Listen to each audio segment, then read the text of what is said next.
Piciunile să aștepte în adăposturi zile mai bune.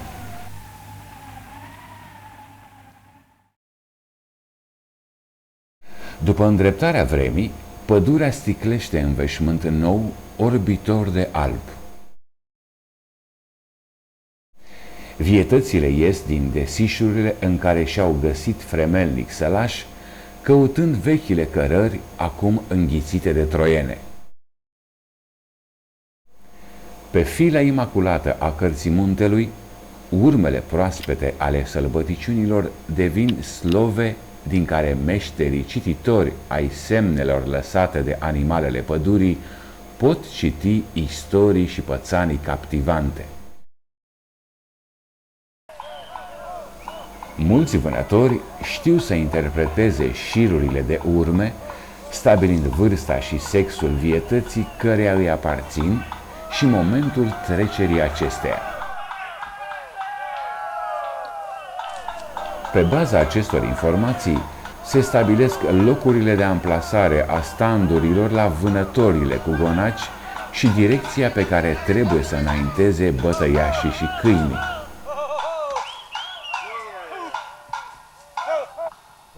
În România este permisă vânarea mistrețului numai cu proiectil unic, utilizându-se fie arme cu țevi lise, fie carabine, începând cu calibrul 6,5x57.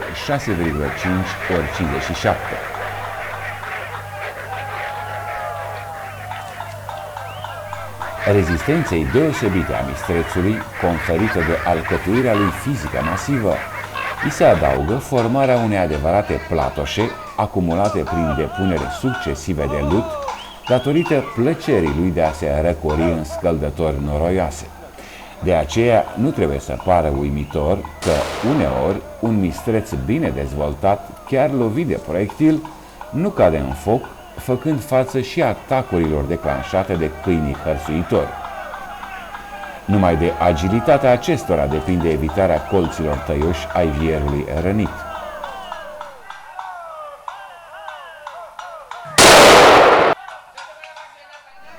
Oriunde s-ar desfășura vânătorile mixte, din tabloul de la sfârșitul zilei nu lipsesc aproape niciodată vulpile. Doborârea unui vulpoi impresionant nu e deloc mai prejos decât orice altă ispravă vânătorească.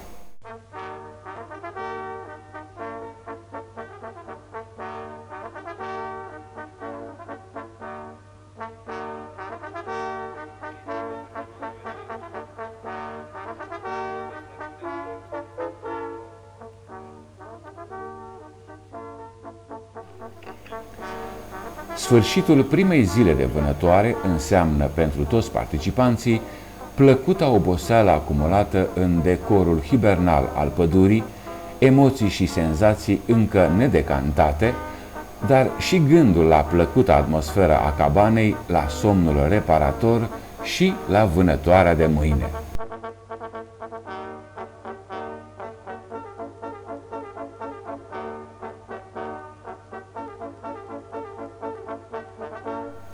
În fața vânatului așezat pe zăpadă, se schimbă impresii și se imortalizează clipe de sinceră și aleasă camaraderie.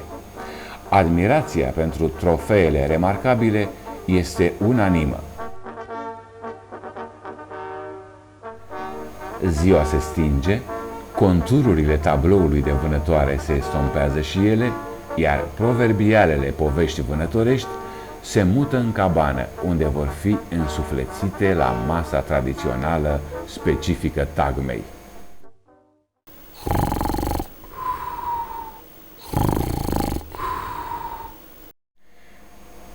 Când pânza nopții începe să se destrame, vânătorii sunt deja pregătiți să pornească la drum pe potecile înzăpezite ale culmilor. Numai pasiunea pentru vânătoare te poate face martor la marele spectacol al naturii, care înseamnă deopotrivă stingere și renaștere. Pârâul, în necontenită curgere, devine cea mai plastică metaforă prin care muntele le dă muritorilor putința de a fi părtași la misterul trecerii timpului, după cum pădurea devine un calendar viu ce adună în lemnul fiecărui arbore câte un cerc de lemn pentru fiecare an trecut peste lume. Zăpada a preschimbat crengile brazilor în aripi de heruvim. Potecile și-au pierdut conturul și fiecare făptură care pășește pe întinderea neumblată pare să aibă senzația descoperitorului unei lumi noi. Vânătorii au, nu a rare ori, în peregrinările lor acest sentiment și poate că, fiind martori ai unor momente din marele spectacol al naturii la care semenii lor lipsesc, li se trece în contul fanteziei orice întâmplare aparent neobișnuită, orice trăire aparte. Departe de lume, vânătorii, asemenea strămoșilor din negura timpurilor, devin una cu natura sălbatică, își ascult simțurile și redescoperă senzația unică a confruntării cu celelalte făpturi ale firii.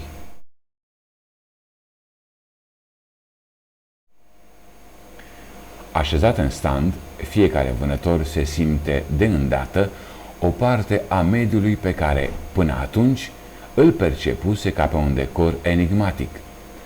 Acum îi devine familiar și, cu fiecare clipă, începe să cunoască și să socotească prieteni arborele din preajmă, cetinile împovărate de omăt de deasupra, dâmbul sau culmea de după care par să se audă strigătele bătăiașilor. Goana se apropie. Strigătele oamenilor și lătratul ațățat al câinilor porniți pe urmă proaspătă umplu muntele. Ciurda mistreților s-a spart în zeci de fărâme. Ca niște fantasme întunecate, porcii năvălesc către standuri.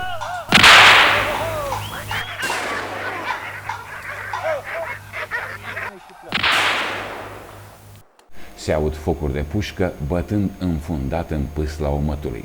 Carabinele plesnesc aspru.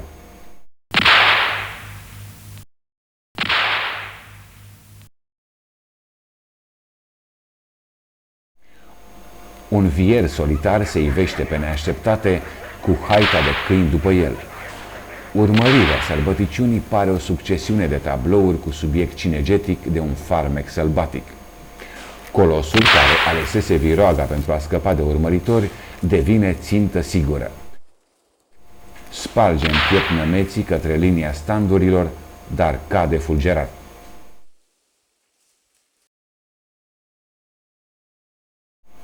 În adâncul pădurii, după ce și ultimul ecou al focurilor de armă se va fi stins, unul câte unul, mistreții se regrupează.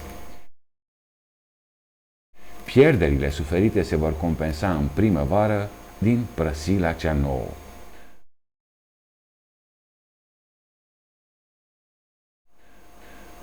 A fost o vânătoare reușită.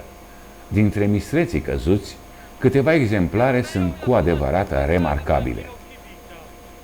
Abia pot fi târâte de mai mulți oameni prin zăpada înaltă. În aceste zone, ca de altfel pretutindeni în România, coloșii care depășesc greutatea de 200 de kilograme nu sunt o raritate. A zis Adi că l-a rănit un vier mare. Da? Îmi pare bine. Atunci mai am un glonț special. Reveniți din standuri la locul de întâlnire stabilit, vânătorii retrăiesc povestind cu patos clipele de încordare și de emoție ale doborârii mistreților. Chiar și rateurile inevitabile la vânătoare sunt privite acum cu bărbătească detașare. Colții unui vier capital stârnesc admirația tuturor. Cu siguranță că lângă tăblița pe care vor fi montați va străluci aurul unei medalii, dar pentru cel ce a dobândit, povestea lor și amintirea acestor momente petrecute în pădurile României vor prețui mult mai mult decât prezentarea într-o competiție cinegetică.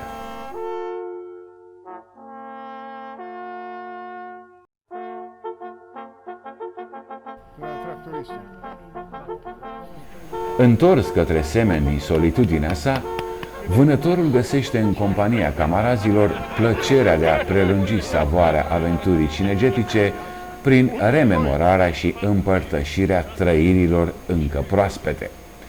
Tihna cabanei sau chiar simpla împărțire a merindelor în jurul focului încropit sub cerul liber capătă semnificație de ritual. Alte senzații, de data aceasta tălmăcite în cuvinte, se adaugă celor din timpul vânătorii pentru a ridica din străfundul memoriei crâmpeie ale unor pățanii mai vechi pe care lentila timpului le distorsionează adesea miraculos și fermecător. Aici se întâlnesc și sunt acceptate senin adaosul verosimil, șarja amicală, apetitul pentru amănunt, divagațiile salvatoare, fără de care taifasul ar eșua în anodin.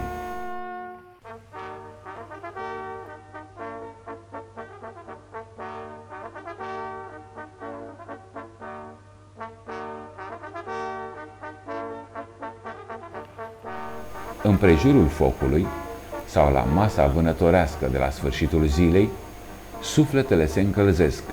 Camaraderia specifică Breslei descoperă semnificațiile subtile ale ospățului ritual din vremea vechilor inițiați și toți convivii redescoperă în sine spiritul înălțătorului cor al vânătorilor din opera Freischütz de Carl Maria von Weber. Nu este pe lume plăcere mai mare decât vânătoarea. Și, precum același vânător liber, astăzi celebru pretutindeni în lume, toți participanții sunt convinși că, în codrul cel verde, sub bolta senină, cântarea răsună și vinul mai bun.